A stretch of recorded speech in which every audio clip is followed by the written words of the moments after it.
Hey guys, welcome back to another video, and today I'm here to talk about three stocks that regardless of where their price is or where the market is pricing them, I think they're still a buy and still considered some of the best stocks to buy in the stock market to, out return the S&P and make a great return. So if you guys do enjoy this video, be sure to smash the like button and also the subscribe button. We're about to hit 400 subscribers on the channel. I really appreciate you guys for subscribing. It means the world to me. So without further ado, let's get right into it. So the first stock that we have on our list today of stocks to invest in, no matter the earnings or no matter the price of the stock or their earnings, I think that these companies just as a whole are going to do great, is Amazon. You see Amazon year to date is up 3%, not as much as, some other stocks in the market.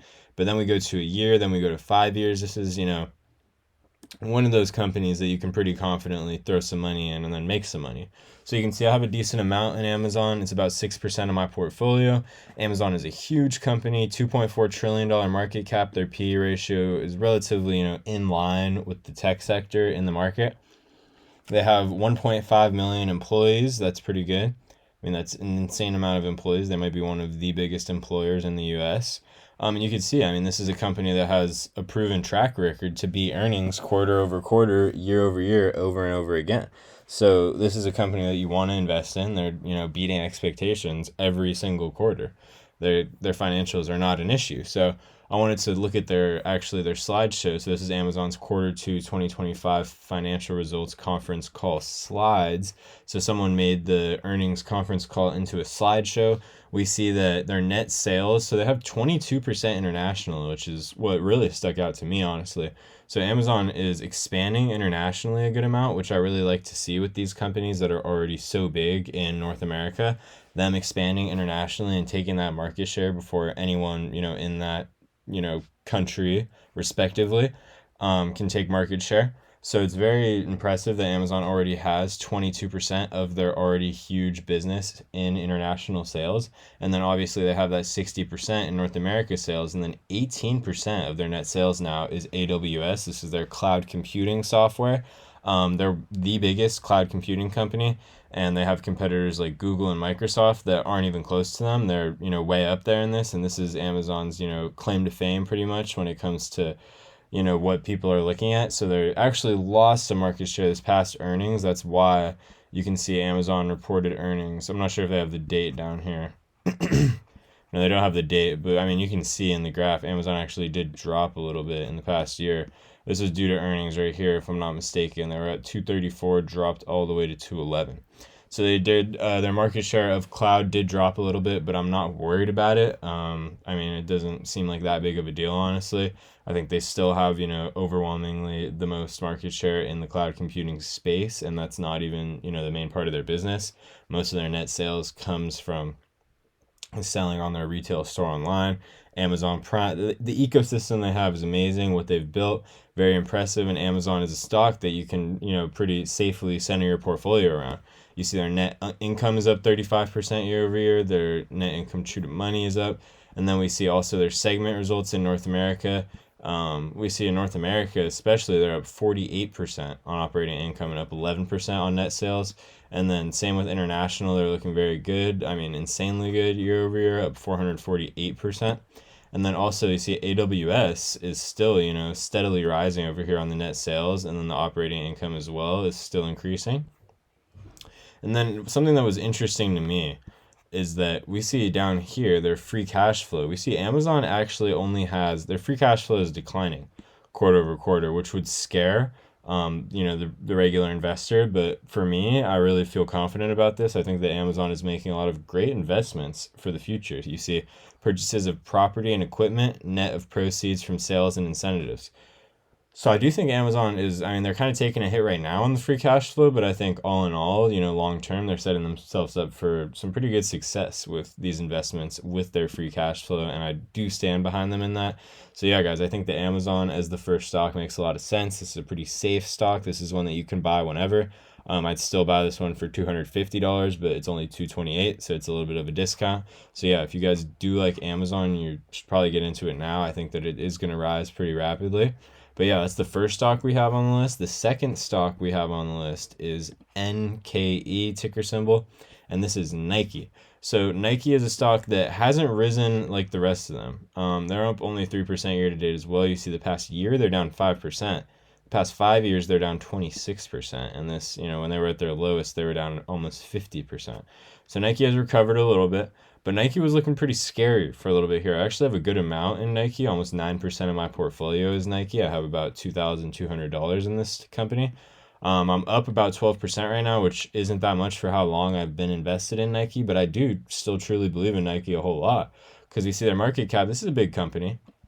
It's not a small cap by any means. It is a large cap, but it's not a, mega cap like Amazon is, like Microsoft, Meta, all of those. But we see their price to earnings ratio is also decently, relatively pretty in line with the sector, I'd say, with what they have. They deserve a higher price to earnings ratio.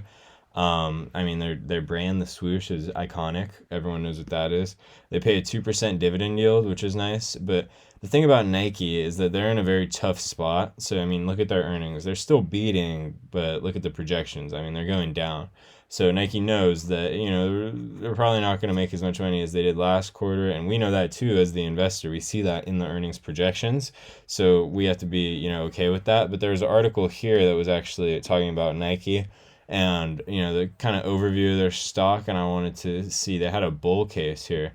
So also let's take a look at the price targets, which don't mean all that much, but we have estimates that are as high as $115, and then we have estimates that are as low as $60. So that's very good to see on Nike, because $60 is a lot closer to 78 you see right here.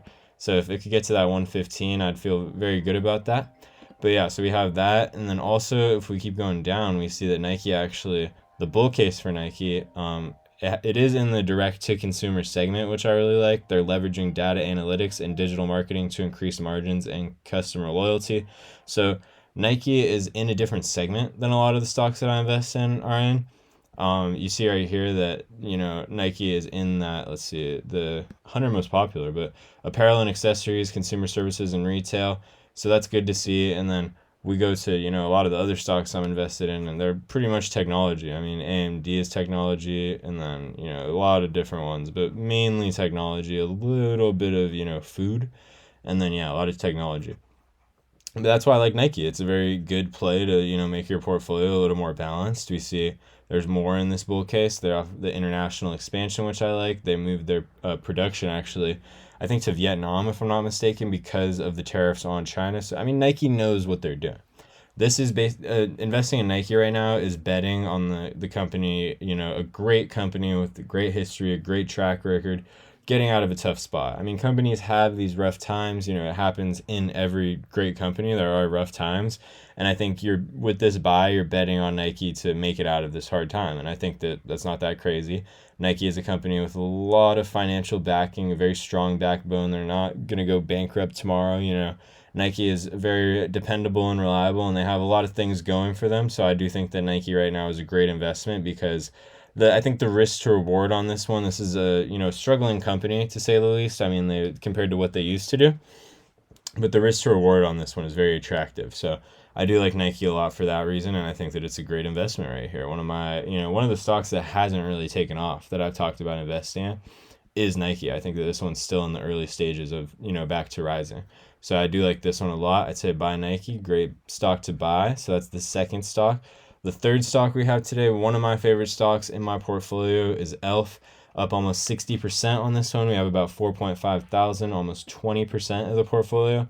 And that's because I love ELF so much, and because the buying opportunity was so attractive. When it dropped to $53, it's already back up to 118. So ELF is a beauty care company. This is another great stock to put in your portfolio just to diversify it a little bit. If the tech sector, every stock drops in half, ELF probably isn't going to drop in half. They're not in that space at all. But what ELF does so good is they move products so quick, and they're in, a lot of great stores. They have great margins. They're still a young company. So we see this is their predictions for 2026. So they have 26 consecutive quarters of net sales growth and market share gains. That's insane. So you see they're one of one cosmetics brands out of 988. Get that number in your head. 988 other brands don't have this, and they've gained market share for 26 consecutive quarters. That's insane. To say the least. You're competing with 988 other brands, and you're the one that comes out on top. That's something special. So we see the fiscal year 2025, their net sales were 1.3 billion. In the future, they're expecting 3 billion, which is a huge step up, huge growth rates for Elf. But what they're doing is they're expanding sectors that are very easily expandable, I think, which is their cosmetics. Obviously they have their cosmetics, but their skincare, which is great. I think them introducing that, into their company, into their culture, is going to make them a lot of money, because everyone uses skincare. I mean, everyone uses makeup. There's some guys that use makeup, a lot of girls use makeup, but even girls that don't use makeup and guys that don't use makeup use skincare. Skincare has become increasingly popular over the past couple of, years, maybe a decade, and everyone is getting more and more into skincare. So Elf now offering this, I like it a lot. Them being in this space and already, an established, well-known, often used, popular brand for makeup, their skincare is not too far off of makeup, and that's, going to pull in a lot of people. So also internationally, if they can 2x their international sales, that's great. Companies that expand internationally, that just shows you have a tried and true and tested product in America that you can take international, which, why not stop? So I'd love to see that. And we also have, so their unit share is number one, and then their price share is number two. Great to see. We see, what is this? Their comparison. So the top mass brands are 950. So yeah, I mean, look at that. I mean, Elf's looking pretty good. They have some cheap products. They move very fast. They're having a $1 global price increase effective August 1st. That's interesting. So third price increase in 21 years. So they don't do that often, but that is going to show in the earnings report. That is going to show for sure. And yeah, 75% of Elf products are $10 or under. This is why they're so fast moving, these products. People love getting cheap things, even if they're not great, but Elf does provide the quality and the price effectiveness, which is great. We see that they're in Walmarts, they're in Targets, they're in drugstores, they're in Dollar Generals, they're in grocery stores. Elf is everywhere. Elf is in a lot of huge retail stores, and that's only expanding. You see them in Dollar General. They're in 80% of stores, over 20,000 people. And then we see also the Dollar General numbers are looking great, because they just started in Dollar General. So that's a new thing, but I really like seeing them in Dollar General. They're doing very well. And then we see a lot of their products are just priced very attractively. 3 people are gonna buy the Elf Halo Glow Skin Tint before they buy the Prestige $48 one, and that is going to give them more money because they move 3 units instead of one, and it's probably cheaper to make these units instead of this one. So I'm sure they overall net profited from that, and that's why they're the leading brand, one of the biggest, on the shelf and then off the shelf, one of the fastest moving products in the game. So yeah, I mean, there's a lot of things on here, a lot of slides that I don't have time to go over. But I mean, also look at this skincare penetration. They're 8%, now they're 18%. I really like that. And then yeah, one of the fastest skincare growing brands. See $16 instead of 185. It's going to attract a lot of people. A lot of people that are in the skincare space are younger, so they don't have as much money to buy this Prestige. They're going to get the Elf one, and then probably 10 young people for, one person that gets the Prestige. It's probably going to happen. So yeah, I mean, I really do like Elf. They have a lot of more metrics on here. If you want to look up the Elf earnings presentation and be my guest. But yeah, I do like Elf a lot. I think that they're a great investment even right now. I mean, look at the company all time, because they were once trading in the 200s actually, which is not far off. I think Elf peaked in 2024? No. Not at all. So I think you can safely buy Elf right now and know you are going to 2x your money. Do I know when or buy when? No. But I think that you can safely know that your money will be 2x one day, and that, you shouldn't be scared to buy into Elf and then lose a lot of money, because you can always dollar cost average down. And I do believe in Elf's business, model and what they're doing financially as well. So I really do like that for the business. And yeah, that's all I have for today. That was the third stock. If you guys did enjoy this video, be sure to smash that like button. Make sure it's lit up. I'd really appreciate it. Also, subscribe to the channel if you do enjoy this content. I'm going to be releasing videos every day like how I've been doing. And yeah, if you want to come back, just watch the next one. I'm making new ones every day. Thank you guys for watching. Catch you in the next. Peace.